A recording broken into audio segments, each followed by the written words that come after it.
கருணாநிதி ரொம்ப சாதுரியமானவர். அதனால தான் இந்த கட்சியை இவ்வளோ கஷ்டத்திலையும், எத்தனை எதிர்ப்பிலையும், எத்தனை வீழ்ச்சியிலையும் அவரால் நடத்த முடிந்ததுக்கு காரணம் அவருடைய சாதுரியம். ஆனால் அவருக்கு அன்றைக்கு அவருக்கு சரிசமமான எதிர்ப்புகள் இருந்தது, தலைவர்கள் இருந்தாங்க. இன்னைக்கு அந்த மாதிரி இல்லாத ஒரு சூழ்நிலையில் ஸ்டாலின் என்னென்ன பேசுகிறாருங்கிறத பாருங்க, நமக்கே ஆச்சரியமாக இருக்கிறது. இந்த மாதிரி அதாவது தன்னைத்தானே புகழ்ந்து கொள்கிறார். நான் இரவும் பகலும் உழைக்கிறேன். கருணாநிதி அப்படி பண்ண மாட்டார். வேற யாரையாவது கூட்டு ஒரு கூட்டம் நடத்தி அவங்கள புகழ சொல்லி அவர் கேட்டு சந்தோஷப்படுவாரே தவிர தன்னைத்தானே புகழ்ந்துக்க மாட்டார். ஸ்டாலினை கூட நான் ஒரு இம்பார்ட்டன்ட் இது சொல்கிறேன். ராஜேந்திரன் ஒரு டைரக்டர் ஒன்று இருந்தார். அவர் நானும் உட்கார்ந்துருந்தோம். அப்போ ஸ்டாலின் வந்து ஏதோ ஒரு டெலி சீரியலில் நடித்து கொண்டிருந்தார், குறிஞ்சிமலை. அப்போ சொன்னார் ராஜேந்திரன்ட்ட, சார் ஸ்டாலின் நடிப்பு நல்லா தான் சார் இருந்தது அப்படின்னு. அவர் போய் கருணாநிதி கிட்ட இந்த வத்தி வச்சுட்டார். கருணாநிதி மறுநாள் ஃபோன் பண்ணி, நீங்கள் தனிப்பட்ட முறையில் சொன்னதை ஒரு கூட்டம் நடத்துகிறேன், நீங்கள் அங்கே வந்து சொல்லணும்.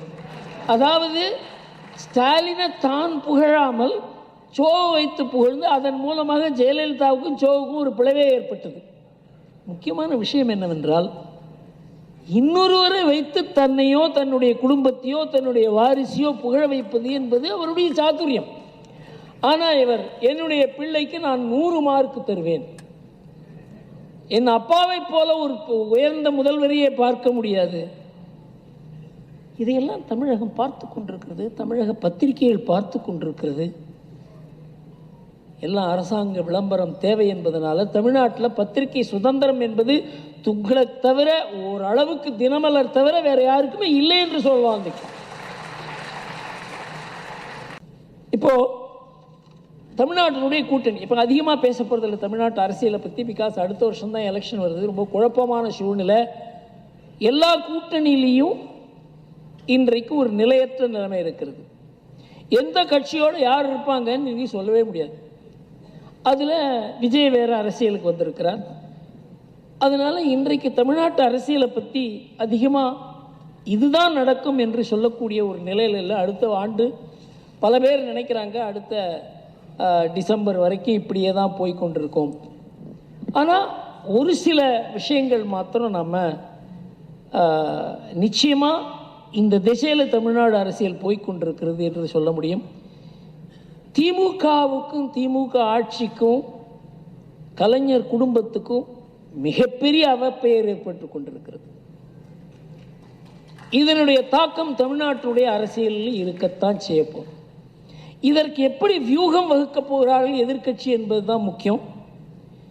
திமுகவை தோற்கெடுக்க வேண்டியது தமிழ்நாட்டுக்கு நாம் ஆற்றும் தொண்டு என்பதை துக்ளக் கூறி வந்திருக்கிறது. இதற்காக நாம் என்ன வேணாலும் செய்யலாம். ஏனென்றால் மற்றவர்கள் இந்த அளவுக்கு தமிழ்நாட்டுக்கு எடுக்க முடியாது. எல்லாம் ஊழல் கட்சிகள் தான். திமுகவுக்கும் அதிமுகவுக்கும் பெரிய ஊழலில் வித்தியாசம் பார்க்கலாம். ஆனால் அதிமுக தேச விரோத கட்சி இல்லை, ஹிந்து விரோத கட்சி இல்லை, அராஜகமான கட்சி இல்லை. அதனால் அதிமுக பேரில் நமக்கு எப்பவுமே ஒரு பற்று இல்லைன்னா கூட அதை நாம் ஆக்கப்பூர்வமாக பார்க்குற ஒரு தன்மை இருக்கிறது. அதனால் ஒரு பெரிய பிரச்சனை என்னவென்றால், திமுகவை தோற்கடிக்க வேண்டும் என்று எம்ஜிஆர் ஜெயலலிதா எப்படி உறுதியாக இருந்தார்களோ அந்த உறுதி அதிமுக தலைமைக்கு இல்லை என்பதை நாம் புரிந்து கொள்ள வேண்டும். இன்னொன்று என்னவென்றால், அதிலேயே சில பேர் நாங்கள்லாம் பிரிந்த பங்காளிகள் தானே. அதாவது அவங்களுக்குள்ள சொந்த லாபத்துக்காக அவங்க மறுபடியும் ஒருத்தர் அவங்கள ஒரு லோக்கல் லெவல்லையாவது சப்போர்ட் செய்து கொள்ள முடியும் என்கிற ஒரு அவங்களுக்குள்ள ஒரு நம்பிக்கை இருக்கிறது. எல்லாமே இப்போ கட்சிங்கிறதே இல்லாத போயிடுது. தனிப்பட்ட முறையில் எனக்கு ஏதாவது இவன் மூலமாக ஆதாயம் கிடைக்குமா? கட்சிக்கு கட்சி இது மாதிரி ஆட்கள் இருக்காங்க. மாறுபட்ட கட்சிகளே ரொம்ப குறைச்சல். பிஜேபியை சொல்லலாம் கட்சி, கொள்கை, நாடு அப்படிங்கிறது ஒரு பிடித்தம் இருக்கு கட்சி. ஆனால் அதுலேயும் சில பேர் நம்ம இவங்களோட போனால் நமக்கு லாபமோ, கட்சிக்கு என்னங்கிறத யோசனை பண்ண மாட்டாங்க. அந்த மாதிரி திங்க் பண்ணுறவங்கள அந்த கட்சியிலையும் நான் பார்க்குறேன். இது நாட்டுக்கு நல்லதில்லை, பிஜேபிக்கு நல்லதில்லை, தமிழ்நாட்டுக்கு நல்லதில்லை, இது மாற வேண்டும். ஸ்டாலின் ஆட்சிக்கு வந்தபோது, ஸ்டாலின் கட்சியை கையில் எடுத்துக்கொண்ட போது துக்ளக் கூறியது, இவர் அவசியம், திமுகவுக்கு இவர் அவசியம், நாம் இவரை எதிர்க்கிறோம், திமுக இந்த தமிழ்நாட்டுக்கு நல்லதல்ல, அது குடும்ப ஆட்சி, வாரிசு ஆட்சி கட்சி, அதன் மூலமாக நம்ம பழகருப்பையா என்னென்ன கூறினாரோ அந்தந்த கஷ்டங்களெல்லாம் தமிழ்நாட்டுக்கு வரும், இங்கு அதிகார துஷ்பிரயோகம் நடக்கும், போலீஸ் அவர்களுக்கு அடிமையாக இருக்கும், அதே மாதிரி பெரிய குற்றங்கள் பரவும், இதெல்லாம் இருக்கு. ஆனால் இவர் பதவிக்கு வந்த பிறகு நாம் சொன்னோம், இது மக்கள் கொடுத்த முடிவு, நாம் எதிர்த்தோம், ஆனால் இது மக்கள் கொடுத்த முடிவு, இவர் நல்லபடியாக நடப்பாரா இல்லையா என்பதை நாம் கண்காணிப்போம். அதில் 3-4 விஷயங்கள் உங்களுக்கு கூற வேண்டியது அவசியம். ஒன்று, தமிழ்நாடு அமைதி பூங்கா. இப்படி ஒரு பித்தலாட்ட அரசியல் என்ன நடந்திருக்கு? படுகொலைகள், பெரிய பெரிய மனிதர்கள், தலைவர்கள், யார் யாரை நெருங்க முடியாத அவர்களெல்லாம் நெருங்கி கொலை செய்யப்பட்டிருக்கிறார்கள். ஆம்ஸ்ட்ராங்காக இருக்கலாம், திருவள்ளி ஜெயக்குமாராக இருக்கலாம். இந்த அண்ணாநகர் கற்பழிப்பு கேஸ் பற்றி படிச்சிருப்பீங்க. உச்ச நீதிமன்றம் போய் அது ஒரு தனி குழு அமைத்து அதில் ஒரு திமுக காரரையும் அவருக்கு உதவிய போலீஸ் அதிகாரியும் கைது பண்ணியிருக்காங்க. அண்ணாநகர் பற்றி இவர் சொன்னார். ஆனால் அதில் முக்கியமான விஷயம் என்னவென்றால், இது ஏதோ 1-2 தவறுகள், குற்றங்கள் பத்திரிகையில் வர மாதிரி நடந்தது மாத்திரமல்ல. இவங்க போலீஸ் ஆண்டுக்கு ஆண்டு 2022 வரைக்கும் இந்த அறிக்கைகள் கொண்டிருந்தது. அதில் என்ன நிலைமை, அதாவது அதிமுக பீரியட்லேருந்து திமுக பீரியட்லேருந்து 2 ஆண்டுகளில் 3 ஆண்டுகளில் குற்றங்கள் எப்படி அதிகமாக இருக்குங்கிறத மாத்திரம் கூறுகிறேன். ஆதாயத்துக்காக நடந்த குற்றங்கள் 10 முதல் 42% அதிகமாகியது. கூட்டு கொள்ளைகள் 10%, கொலைகள் 50%, கன்னமிட்டு திருட்டு 38%, மற்ற திருட்டுகள் 42%. அதே போல கலவரங்கள் 256% அதிகமாக இருக்கிறது. பெண்களுக்கு எதிரான குற்றங்கள் 31% அதிகமாக இருக்கிறது. ஆழ்கடத்தல் 52% அதிகமாக இருக்கிறது. இதெல்லாம் ஸ்டாலின் அரசுடைய போலீஸ் அவங்க கொடுத்த அறிக்கையிலிருந்து கிடைத்திருக்கிற விவரங்கள். ஆனால் தமிழ்நாடு அமைதி பூங்கா, குற்றங்கள் குறைந்திருக்கின்றன, ஆனால் குற்றமில்லாத தமிழ்நாட்டை உருவாக்குவோம், பத்திரிகைகள் அப்படியே போடுறாங்க. அவரையோ அல்லது துணை முதல்வரையோ உங்க புள்ளி விவரமே இதை கூறுகிறதே, நீங்க இப்படி தமிழ்நாட்டு அமைதி பூங்கா என்று கூறுகிறீர்களே என்று கேட்கிற அளவுக்கு நம்ம பத்திரிகைகளுக்கு முதுகெலும்பில்லை. இது உண்மை. ஆனால் செந்தில் பாலாஜி புரிஞ்சுக்கணும், பாராளுமன்ற தேர்தல் எந்த தேர்தலாக இருந்தாலும் நாம் யாரையாவது கூப்பிட்டு வேலை செய்யுங்கன்னு சொல்கிறோமா? வாலண்டியர்ஸ் பக்கத்து தொகுதியிலேருந்து இங்கே வேலை செய்கிறாங்க. அது அரசியல் எல்லா பக்கம் நடக்கிறது.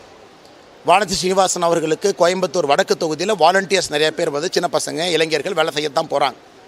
ஆனால் கரூரிலிருந்து ஆளை கொண்டு இந்த பாக்கெட்டில் பணத்தை இந்த பாக்கெட்டில் பணத்தில் வீதி வீதியாக நடந்து போய் உங்களுக்கு 200, உங்களுக்கு 500 பிடிங்க, உங்களுக்கு குண்டா வேணுமா, அண்டா வேணுமா, ஸ்மார்ட் வாட்ச் வேணுமா பிடிங்க அப்படின்னு மொத்தமாக கோயம்புத்தூர் திராவிட முன்னேற்ற கழகத்தை குத்தகைக்கு எடுத்திருப்பது யார்?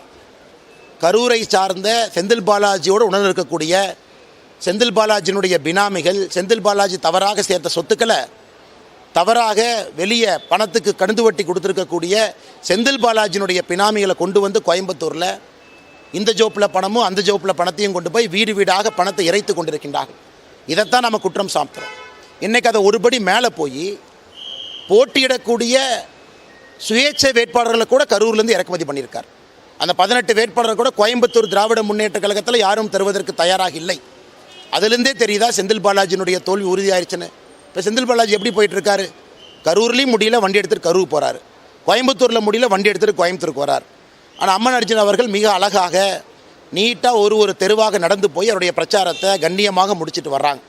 அதனால் தோல்வி பயத்தினுடைய வெளிப்பாடு தான் திரு செந்தில் பாலாஜி அவர்கள் பேசியிருப்பது. நான் ஏற்கனவே சொன்னது போல் தோல்வி என்பது கோயம்புத்தூர் சவுத்தில் ஆரம்பித்து சேப்பாக்கு வரைக்கும் இந்த முறை தோல்வியாகத்தான் போகுது. முதலமைச்சர் அவங்க புரிஞ்சுக்கணும், இன்றைக்கி பாரதிய ஜனதா கட்சியினுடைய கமிட்மெண்ட் குறிப்பாக நம்முடைய தாய்மார்களுக்கு, சகோதரிகளுக்கு பாராளுமன்றத்தில், சட்டமன்றத்தில் அவர்கள் அதிகப்படியாக செல்ல வேண்டும் என்பது நம்முடைய கமிட்மெண்ட். கிட்டத்தட்ட 20 ஆண்டு காலமாக இன்றைக்கி இருக்கக்கூடிய காங்கிரஸ், இதே திமுக வேறு வேறு சூழ்நிலையில் இந்த உமன்ஸ் ரிசர்வேஷன் பில், பெண்களுக்கான ரிசர்வேஷன் கோட்டா லெஜிஸ்லேட்டிவ் அசம்பிளி லோக்சபாவில் கொண்டு வருகின்றோம்னு புலி வர்ற கதை மாதிரி கொண்டு வந்துட்டு இருந்தாங்க. ஆனால் இன்றைக்கி பிரதமர் அவர்கள் அதை உறுதியாக ஒன்று லோக்சபாவில் அதை கொண்டு வந்தது மட்டுமில்லை, ராஜ்யசபாவில் பாஸ் பண்ணது மட்டுமில்லை, இன்றைக்கி ஒரு சிறப்பு சிட்டிங்கை கூப்பிட்டுருக்குறாங்க ஏப்ரல் 16, 17, 18.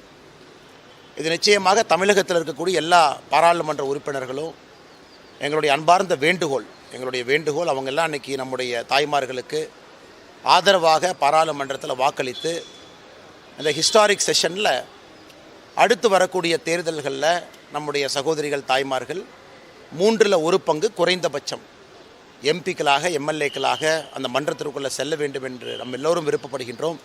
இதுதான் பாரதிய ஜனதா கட்சி கொண்டு வந்தது என்று சொல்வதை விட எல்லோரும் சேர்ந்து கொண்டு வந்தோம் என்று சொல்லும் பொழுது இன்னும் பெருமையாக இருக்கும்.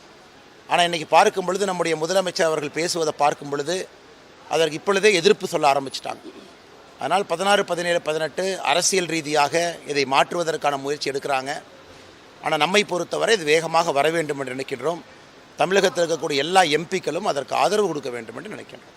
கோயம்புத்தூரில் திராவிட முன்னேற்றக் கழகம் 2024 தேர்தல் எப்படி சந்திச்சு, நான் பதிலே சொல்ல உங்கள்கிட்ட அதை விட்டுறேன். கோயம்புத்தூர் லோக்சபாவில் நிற்கும் பொழுது நீங்கள் பார்த்தீங்க டே 1லேருந்து கோயம்புத்தூர் லோக்சபாவில் நான் சொல்கிறேன், இது ஒரு தரமான அரசியலை கொடுக்கணும். ஏன்னா இன்றைக்கி இந்த அரசியலை செய்யக்கூடிய இடத்துல நான் இருக்கேன், இதற்கு முன்பு அரசியலை செய்யக்கூடிய இடத்துல நான் இல்லை. கோயம்புத்தூர் லோக்சபாவை நீங்கள் சொல்லுங்கள், நான் எப்படி செஞ்சேன்னு நீங்கள் சொல்லுங்கள். நீங்கள் இல்லைனா அங்கே நடந்துச்சுன்னா இங்கே நடந்துச்சுன்னா நீங்கள் என்கரேஜ் பண்ணுங்கன்னு நீங்கள் சொல்லுங்கள், நான் உங்கள்கிட்ட பதில் சொல்கிறேன். இன்றைக்கி கோயம்புத்தூர் சவுத்தை பொறுத்த வரைக்கும் செந்தில் பாலாஜி கரூரிலிருந்து கொண்டு வந்திருக்கக்கூடிய 18 இண்டிபெண்ட் நம்ம சொன்னோம் சுயேட்சை வேட்பாளர். 18 பேர்த்துக்கும் ஒரே நோட்டரி தான் கையெழுத்து போட்டிருக்காரு. வேறு ஆள் கிடைக்கலையா? இது கடையில் போய் பாத்திரம் வாங்கிட்டு வர மாதிரி, ஒரு கடையில் போய் பழைய பாத்திரம் வாங்கிட்டு வர மாதிரி 18 சுயேட்சைகளுக்கும் ஒரே நோட்டரி தான் கையெழுத்து போட்டு 18 சுயேட்சைகள் நிற்கிறாங்க. தொண்டாமுத்தூரில் கரூரை சார்ந்த 3 பேர் நிற்கிறாங்க நான் பார்த்த வரைக்கும். அதனால் நம்முடைய பத்திரிகை நண்பர்கள் நன்றாக புரிந்து கொள்ள வேண்டும், இந்த முறை கோயம்புத்தூரில் அது செந்தில் பாலாஜியினுடைய தோல்வி மட்டுமல்ல, ஏற்கனவே நான் சொன்னது போல் மொத்தமாக திராவிட முன்னேற்ற கழகத்தினுடைய தோல்வியை இங்கே தான் ஆரம்பிக்கும். கொங்கு மண்டலத்தில் முதலமைச்சர் பல இடத்துல சொன்னார், கொங்கு மண்டலத்திலாம் வெற்றி ஆரம்பிக்கும், நீங்கள் எழுதி வச்சுக்கங்க. தோல்வி இங்கே ஆரம்பித்து சேப்பாக்கு போகும். நேற்று நாமினேஷன் ப்ராசஸ் எப்படி பண்ணாங்க? எடப்பாடியில் நேற்று திராவிட முன்னேற்ற கழகத்தினுடைய நாமினேஷன் ப்ராசஸ் எப்படி இருந்துச்சு? எடப்பாடியில் திமுகவினுடைய வேட்பாளர் டம்மி கேண்டிடேட்டு, வேட்பாளர் மனைவி, வேட்பாளருடைய பத்திரத்தில் டம்மி கேண்டிடேட் மனைவி கையெழுத்து போட்டிருக்கிறாங்க, மனைவியினுடைய பத்திரத்தில் வேட்பாளர் கையெழுத்து போட்டிருக்கிறாங்க. அவங்க அங்கேயே ரிஜெக்ட் பண்ணியிருக்கணும் ஸ்க்ரூட்னி. அப்போ அங்கே இருக்கக்கூடிய டிஆர்ஓ உள்ள புந்து 2 பேர்த்தினுடைய வேட்புமனும் ஏற்க வச்சிருக்கிறாங்க. ஏன்? உதயநிதி ஸ்டாலினுடைய சேப்பாக்கத்தினுடைய வேட்புமனு நேற்று எப்படி எங்கெங்கே முதலீடு இருக்கிறது அப்படிங்கிறதே விட்டுட்டாங்க. அதனால் நேற்று திராவிட முன்னேற்ற கழகத்தினுடைய தோல்வி நேற்று வேட்பாளருடைய ஸ்க்ரூட்னி பட்டியலே ஆரம்பித்திருக்கிறது. ஆனால் மீடியாக்காரங்க, நீங்கள் நாளை காலையில் அரவக்குறிச்சி போங்க, நீங்கள் போகிறதுக்கான பஸ் டிக்கெட்டோ நீங்கள் போகிறதுக்கான கார் செலவோ நான் கொடுக்குறேன். நீங்கள் அரவக்குறிச்சி மக்கள்கிட்டலாம் போய் பேசிட்டு அண்ணாமலை கொடுத்தாரான்னு போய் கேட்டுட்டு வாங்க, அண்ணாமலை என்கரேஜ் பண்ணாரான்னு கேட்டு வாங்க. நீ கேட்டு வந்த பிறகு ஏஎன்ஐ உங்கள்கிட்ட நான் பதில் சொல்கிறேன். ஆனால் பஸ் டிக்கெட் என்னோடது, ஏஎன்ஐக்கு நான் கொடுக்குற பஸ் டிக்கெட் என்னோடது. காலைல போயிட்டு அண்ணாமலை எங்கேயாவது கொடுத்தாரா, அண்ணாமலை ஆளுக லெஃப்ட்டு ரைட்டில் வச்சுக்கிட்டு அண்ணாமலை போய் கொடுக்க சொன்னாரான். அதனால தான் கோயம்புத்தூரில் தெளிவாக நான் சொன்னேன், எனக்கு தெரியாமல் யாராவது கொடுத்தா கூட நான் உரிச்சு எடுத்துருவேன். எனக்கு தெரியாமல் கூட யாரும் கொடுக்கக்கூடாது. அரசியலை பொறுத்தவரை நான் ஒரு ஹானஸ்டியை கொண்டு வந்திருக்கேன். அது தமிழகத்தில் புதுசு, அது பல பேர்த்த உறுத்தி இருக்குது. இன்றைக்கி செந்தில் பாலாஜி மாதிரி ஆள் சொல்கிறதெல்லாம் நீங்கள் ஏஎன்ஐயில் கேட்குற அளவுக்கு வந்துட்டீங்க. ஒரு 1ஆம் நம்பர் புரோக்கர் ஜெயிலில் 300 நாளைக்கு மேலே இருந்தார். அவருடைய சொந்த தம்பி 1.5 வருஷம் அக்யூஸ்டாக இருந்த ஒரு ஆள் இன்றைக்கி கரூர்லேயே பேசிகிட்டு இருக்கான். இந்த கேள்வி அவங்ககிட்ட கேட்கணுமல்ல. இதே ஏஎன்ஐ ஒரு நேர்மையான நடுநிலையான ஏஎன்ஐ பத்திரிகையில் நீங்கள் வேலை பார்த்தீங்கன்னா நீங்கள் செந்தில் பாலாஜிட்டு எப்படிப்பட்ட கேள்விகள் கேட்கணும்? ஏஎன்ஐயில் அப்படியே வெண்ண தடவை மாதிரி தடவி தானே கேட்டுட்டு இருக்கிறீங்க, வெண்ண தடவை மாதிரி கேட்குறீங்க. ஒரே நிமிஷம் அண்ணா, நீங்கள் கேட்ட கேள்விக்கு பதில் சொல்கிறதுக்கு எனக்கு உரிமை இருக்குது. தலைவா, நீங்கள் கேட்டீங்க, பதில் நான் சொல்கிறேன், நீங்கள் கேட்கணும். பதில் கொஞ்சம் சுடும், ஏஎன்ஐக்கு பதில் சுடும். நீங்கள் கேட்டீங்க, கேட்குறத பொறுமையாக கேட்கணும். ஏன்னா நீங்கள் 5 நிமிஷமாக தாண்டிக்கிட்டே இருந்தீங்க. 5 நிமிஷமாக ஏஎன்ஐல தாண்டிக்கிட்டு இருந்தனால ஏஎன்ஐக்கு அந்த பதிலை கேட்குறேன். கரூரில் போய் ஏஎன்ஐ செந்தில் பாலாஜி போடுற பட்டியை கவர் பண்ணீங்களா ஏஎன்ஐல ஸ்டோரி? அப்போ என்ன நடுநிலைமையான பத்திரிக்கை நீங்கள்?